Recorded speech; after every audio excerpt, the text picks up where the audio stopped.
but I just signed the largest trade deal in history. I think maybe the largest deal in history with Japan. Good evening.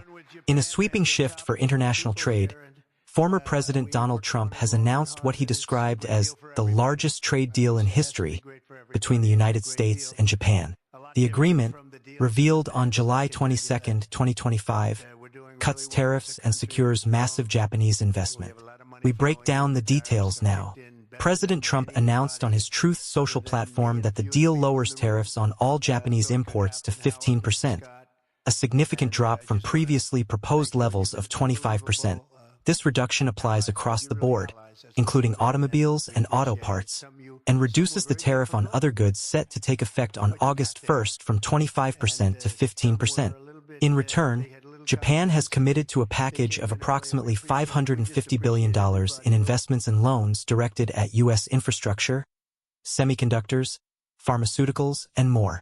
Tariffs on Japanese automobiles have been slashed from 27.5% or 25% down to 15%, easing costs for Japanese automakers exporting to the U.S. An anticipated 25% levy on other Japanese goods, scheduled for August 1st, has also been capped at 15%.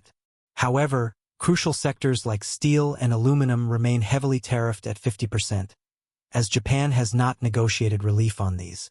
The deal includes a $550 billion investment commitment from Japanese institutions, primarily through loans and guarantees, to help build resilient U.S. supply chains in pharmaceuticals, semiconductors, and other sectors.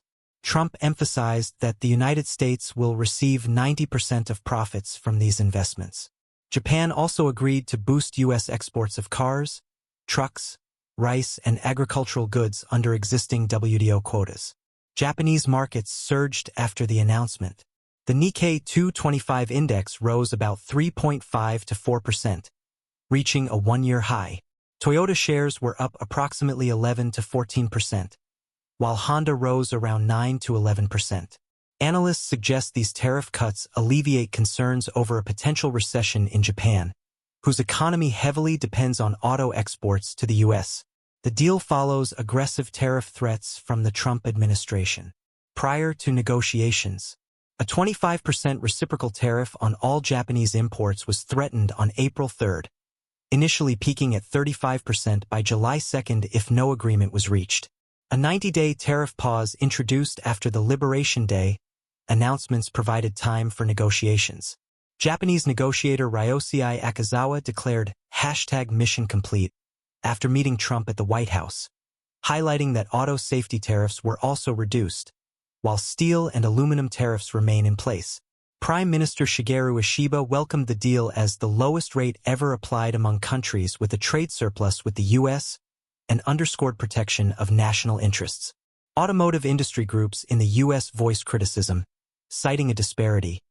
Japanese imports receiving a 15% tariff, while vehicles made by Japanese-owned plants in North America still face 25% tariffs. Matt Blunt of the American Automotive Policy Council noted this bad deal for U.S. industry and auto workers. Economists warn lingering uncertainties and tariff complexities may adversely affect economic growth in both countries.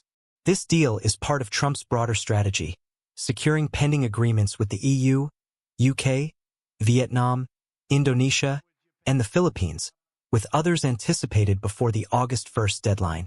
Trump signaled future cooperation with Japan on a proposed liquefied natural gas export project in Alaska. Ironically, steel and aluminum tariffs remain, potentially shaping future trade-related frictions. Tonight's U.S.-Japan trade deal marks a significant pivot in global trade policy, balancing pressure with compromise. By lowering tariffs and triggering massive investment, it aims to strengthen supply chains and boost manufacturing at home. But critics highlight downsides for American producers and uneven protections across sectors. In the coming weeks, all eyes will be on implementations, negotiations with Europe, and whether this heralds a new era of reciprocal, strategic trade agreements.